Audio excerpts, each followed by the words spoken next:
وہ آپ دیکھیں تو صرف ہنسی آئے گی آپ کو کہ $10 پر ہیڈ کے حساب سے کھانا منگوایا جاتا ہے، جو پیپرز میں پر پرسن $70-80 لکھے جاتے ہیں۔ تو بتانے والے بتاتے ہیں جو شریک ہوئے کہ 100 لوگ تھے تقریباً، ان کو کھانے کے لیے بلایا، تو وہاں پر عام لنگر کی طرح، مگر جو ایمبیسڈر اور کانسلیٹ تھے ان کا کھانا ایک الگ کمرے میں رکھا گیا۔ تو کچھ گورے جو جیوٹ سینٹر کی وجہ سے ان کی مینجمنٹ کی، کیونکہ اتنا پیسہ خرچ کیا ہے تو انہوں نے بھی خوش کرنا ہوتا ہے، کمرشل ادارہ ہے، تو ان میں سے جو بہت سے گورے تھے، کچھ بتانے والے بتاتے ہیں وہ چلے گئے، ان کو جب یہ پتہ چلا کہ جی ایمبیسڈر ہمارے ساتھ کھانا نہیں کھائے گا، وہ الگ کھانا کھائے گا۔ آپ اس اشرافیہ کا ذہن دیکھیں تو آپ کو اندازہ ہوگا کہ اللہ تعالیٰ بس اس ملک پہ رحم کرے۔ تو آپ اندازہ لگائیں کہ کیسے طریقے نکالے جاتے ہیں پیسے کھانے کے، پیسے خرچ کرنے کے، پیسے ضائع کرنے کے، بدنامی تلاش کرنے کے۔ تو جو میں اکثر کہتا ہوں نا کہ ہر آنے والا دن یہ اشارے کرتا ہے کہ یہ ریاست، یہ کمپنی جسے کہا جاتا ہے کہ یہ چلنے والی نہیں ہے۔ پھر وہ نگراں دیکھیں، ان کا پنجاب کا وزیر سیاحت جو بڑا انقلابی تھا، جو اسٹیبلشمنٹ کا بدترین دشمن قرار دیا جاتا تھا، جو روز بتاتا تھا کہ مجھے آج یہاں مارا اور آج وہاں مارا، اور جس کے خلاف پاکستان کا پنجاب کا پورا پریس ہو چکا ہے، اور جس کی تصویر لاہور پریس کلب سے اتار دی گئی۔ میں ذکر کر رہا ہوں عامر میر کا، کہ وہ وینکوور پہنچے اپنے ایک اور وزیر کو لے کر، ایسے منیر کا صاحبزادہ جو فیڈرل جو پاکستان کی بزنس ایسوسیشن ہے، ان کے جو صاحب انتقال ہو گیا ایسے منیر کا، ان کے صاحبزادے مجھے نام نہیں پتا، اور ایک پرائیویٹ کمپنی سے، وہ بھی ٹریول کا کام کرتی ہے، اس سے ایک یادداشت سائن کی، اور جو تصویر پاکستان میں چھپائی، میں نے آپ کو پچھلے دن بتایا تھا نا کہ نگرانوں کے خلاف آپ خبر نہیں چھپا سکتے پنجاب میں، کیونکہ محسن نقوی دا پارٹ آف دی میڈیا ہیں اور سب سے تعلقات ہیں، اور میڈیا کی حکومت قرار دی جاتی تھی کہ کابینہ اپنی جگہ، اور ایک ایڈوائزری کونسل بنائی گئی جس میں مختلف بیٹ کے رپورٹر تھے، جو رپورٹر بتاتے تھے اس پہ کارروائی شروع ہو جاتی تھی۔ تو وہاں پر ایک تصویر آپ نے پاکستان میں چھپی ہے، وہ دیکھیے گا کہ بیٹھ کے سائن کر رہے ہیں، تو وہ جو وینکوور کے ایم پی ایز اور وغیرہ بیٹھے ہیں، جو 2 سکھ ہیں میرے خیال میں اس میں، اور ایک کوئی لوکل اور ہے، ان کی شکل نہیں دکھانے دی کہ لوگ پہچان نہ لیں کون ہے، ان کے تک پہنچ نہ جائیں اور قصہ نہ سن لیں۔ تو وہ ایک پرائیویٹ کمپنی کے دفتر میں بیٹھ کے ہوا، اور اس میں لکھا گیا خبر میں کہ کینیڈین کونسلیٹ میں، کینیڈین کونسلیٹ کا مطلب پہلے سمجھ لیں کہ کینیڈا گورنمنٹ کا تو کینیڈا میں اپنا کونسلیٹ تو نہیں ہو سکتا، بہت واضح بات ہے، کیونکہ عام پاکستانی بیچارے کو نہیں پتا، تو بیوقوف آرام سے بنا لیتے ہیں۔ تو اس کا مطلب یہ ہوا کہ پاکستانی کونسلیٹ، مگر وہ پاکستانی کونسلیٹ میں بھی نہیں تھا، وہ ایک پرائیویٹ آفس تھا، اور وہاں پر آپس میں بیٹھ کے کیا گفتگو ہوئی، اس کو بتا دیا گیا کہ جناب یہ ایک میمورینڈم ہے کہ جی اس کے تھرو جو ہے نا آنے والے دنوں میں اس پہ فردر کام ہو کر اور پاکستان سے لیبر آئے گی۔ ساتھ میں اسی خبر میں ڈینائل بھی موجود ہے کینیڈین گورنمنٹ کی طرف سے کہ نہیں جناب یہ ایسا کچھ نہیں ہوا ہے، اور کوئی لیبر کا آنے کا کوئی معاہدہ یا کوئی ایم او نہیں ہے، یہ ایک انڈرسٹینڈنگ کے طور پہ ایک پرائیویٹلی وہ سارا۔ آپ اندازہ لگائیں کہ کوئی بندہ ہے وہاں جو لوٹ مار سے توبہ کر سکے۔ پھر وہی ڈیلیگیشن واپس ٹورانٹو آتا ہے، اور جیسے ٹورانٹو بتایا میں اسی لمحے سمجھ گیا کہ جی گردواروں میں گئے ہوں گے، سکھوں سے ملے گئے ہوں گے، ننکانہ صاحب دکھایا ہوگا، جو یہاں برسوں سے ہو رہا ہے خان صاحب کی حکومت کے دنوں سے، کہ ننکانہ صاحب کھولا اس لیے گیا تھا کہ سکھوں کو دکھا کے کہ بھئی یہاں سے پیسے اور ان کو بلا کے ٹورزم بڑھایا جائے، تو وہ انڈیا سے ہی آتے ہیں، یہاں سے تو بڑی مشکلات ہیں جو ابھی تک میرے علم میں مشکل سے لوگ جا پاتے ہیں۔ مگر وہاں سکھوں نے مجھے باخدا سکھوں نے باقاعدہ فون کیا، انہوں نے کہا کہ یار یہ اگلے ہفتے تو جانے والے ہیں، یہ یہاں آ کر لوگوں کو کہانیاں سنا رہے ہیں کہ ہم ساری فیسلٹیز پرووائڈ کریں گے اور آپ جو کہیں گے ویسے کریں گے۔ یہ تو جب یہ ہم وہاں واپس جائیں گے تو کھیل ختم ہو چکا ہوگا ان کا، اور ان کو تو وہاں ہونا چاہیے تھا کہ یہ الیکشن کو مینیج کریں ویل پراپر وے میں، جو انٹرنیشنل میڈیا آئے گا اس کو مینیج کریں تاکہ ایک الیکشن کا ایک نیوٹرل الیکشن کا تاثر پیدا کروا سکیں، لے جا سکیں لوگوں کو پولنگ بوتھ پر اور جہاں جہاں الیکشن کے حوالے سے چیزیں ہیں، مگر یہ گھومتے پھر رہے ہیں آپ لوگوں کیا ہو کیا رہا ہے؟ میں اس کا کیا جواب دوں؟ میں اس کا کیا جواب دے سکتا ہوں؟ آپ خود غور کریں، آپ لوگ غور کریں، اور آپ لوگ غور کرنے پہ تیار نہیں ہیں۔ وہ کراچی کے حوالے سے مجھے کسی نے ایک ویڈیو بھیجی کہ جاوید بلوانی ہیں، کوئی کاٹن انڈسٹری میں ہوتے ہیں اور بڑے صنعت کار ہیں، ان کا ایک ویڈیو وائرل ہوا ہے، بہت سے لوگوں نے دیکھا ہے۔ میں جان بوجھ کر اسے یوں نہیں لگا رہا کہ مجھے معلوم ہے کہ آپ میں سے ایک اکثریت دیکھ چکی ہے اسے۔ تو وہ بتا رہے تھے کہ اس شہر کو، کراچی کو کیسے لوٹا گیا ہے اور کیسے تباہ کیا گیا اس جمہوری ادوار میں اور تمام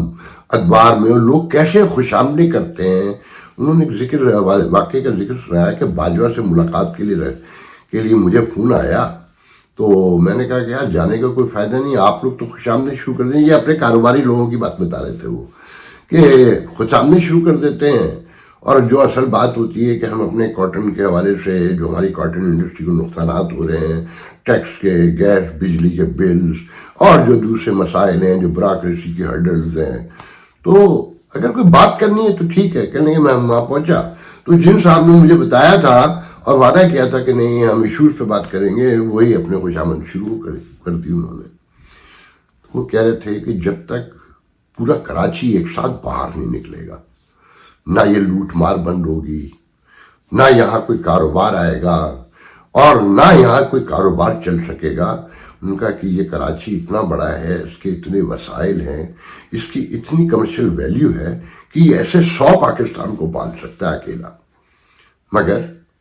ریاست کو اپنے تقاضے پورے کرنے ہوں گے۔ پھر انہوں نے کہا کہ جس معاشرے میں، جس ریاست میں میرٹ نہ ہو، وہاں کسی ترقی کا خواب، وہاں کسی خوشحالی کی کوئی ایفرٹ اور کسی امن کی کوئی کوشش ممکن ہی نہیں ہے کہ کامیاب ہو سکے۔ یہ خواب سے بھی بڑا خواب ہے اور جو کبھی پورا نہیں ہوتا۔ خواب پورے کرنے کے لیے محنت کرنا پڑتی ہے نا، اسٹیپ ان کرنا پڑتا ہے، آگے بڑھنا پڑتا ہے۔ تو بات یہ ہے کہ ایک پورا کلچر ڈیولپ ہو چکا ہے، سب کو، جیسے میں نے کل کہا تھا کہ سب کو پتا ہے کہ اس الیکشن سے کچھ نہیں نکلنا تباہی و بربادی کے سوا، کہ اور نیا انتشار پیدا ہوگا کہ آپ کے یہ کہنے سے کہ سوشل میڈیا پر ایک مخصوص لابی کے لوگ یا ملک دشمن، سماج دشمن عناصر جو ہیں وہ معاشرے کو انتشار کا شکار کر رہے ہیں، افراتفری پھیلا رہے ہیں۔ لوگ جو دیکھ رہے ہیں اس کو اب صرف اسپریڈ کر رہے ہیں، بتا رہے ہیں، ایک دوسرے کو دکھا رہے ہیں۔ آپ خوش نصیب ہیں، یہ پاکستان کی ریاست چلانے والے اور یہ پولیٹیشین اور یہ دوسرے، کہ آپ پر حملے کے لیے باہر نہیں نکل رہے، لوگ ہچکچا رہے ہیں۔ ابھی صرف بات کر کے آپس میں ایک دوسرے کو سنا کر غصہ نکال کر کتھارسس کر لیتے ہیں، ڈرے اس وقت سے کہ لوگ باہر نکل آئے، اور پتہ نہیں کہ یہ باہر نکلیں گے کہ نہیں نکلیں گے، کب نکلیں گے، اور کتنی قربانی پیش کریں گے، کتنے بچے اپنے ہاتھوں سے ماریں گے، خودکشیاں کریں گے، اور کتنے لوگ بھوک سے مر جائیں گے، بیماری سے مر جائیں گے، بے روزگاری سے مر جائیں گے، پھر جا کے کہیں باہر نکلیں گے۔ مگر یہ ذہن میں رکھیں کہ یہ ایک نیچرل فنامنا ہے کہ غریب ہمیشہ سے امیر سے نفرت کرتا ہے، مگر اسی عمارت کا حصہ بننا چاہتا ہے۔ یہ دیکھ رہے ہیں نا نگرانوں کی آنیاں جانیاں، کہ وہ جو غریبوں کے ہم نوا تھے، جو انقلابی تھے اور جو اسٹیبلشمنٹ کو ذمہ دار قرار دیتے تھے، آج ریزننگ تراش کر ان کی طرف سے کھڑے ہو کے اس ریاست کو لوٹ رہے ہیں، کھا رہے ہیں، نوچ رہے ہیں۔ تو دیکھیں، آپ لوگوں کو غور کرنا ہوگا، آپ لوگوں کو دیکھنا ہوگا، آپ کو سمجھنا ہوگا کہ اس ریاست کے سارے ستون انکلوڈنگ میڈیا، یہ سب آپس میں جڑ چکے ہیں۔ اس کا ثبوت یہ ہے کہ آپ نے میڈیا پر کینیڈا میں جو کچھ ہوا، جو کینیڈا میں آپس میں پاکستانی کمیونٹی میں ڈسکشن ہو رہی ہے، وہ آپ نے کسی پروفیشنل میڈیا پہ دیکھا؟ یا یہاں ٹریڈ شو کے حوالے سے جو پاکستانی میڈیا پہ آیا وہ آپ کے خیال میں سچائی کی منظر کشی کرتا ہے؟ یہ سب جڑ گئے ہیں آپس میں، اور میڈیا میں لوئر مڈل کلاس کے لوگ آئے ہیں، یہ ذہن میں رکھے۔ مگر وہ جوش مالیہ بازی کا مصرع ہے نا کہ ان غریبوں کو دولت مل جائے تو قیامت کرتے ہیں، تو یہ قیامت کرنے پہ تلے میں ہم میں سے سب، وہ کہتے ہیں نا hey you never know، کہ میں ہی مجھے موقع مل جائے تو میں جم مار کے پہنچ جاؤں، اور میں بھی اسی بے حسی کا شکار ہو کر ظلم، درندگی اور حیوانیت پر اتر آؤں جیسے یہ سارے اتر کر آئے ہوئے ہیں۔ بات یہ ہے کہ اس انتخابات کے لیے جو لوگ آپ سے کہہ رہے ہیں نا کہ باہر نکلیں،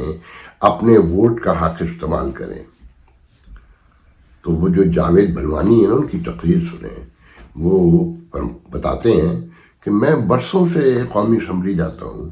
جب ان لوگوں سے ہاتھ ملاتا ہوں، یہ جو اراکین قومی اسمبلی اور سینٹ ہیں، تو میں سوچتا ہوں کہ یہ ہیں وہ لوگ جو ہماری قسمتوں کے فیصلے کرتے ہیں، جو اس ریاست کے لیے قانون بناتے ہیں، جو بول نہیں سکتے، جن کی کوئی تعلیم نہیں ہے، جن کی کوئی تہذیب نہیں ہے، جن کی کوئی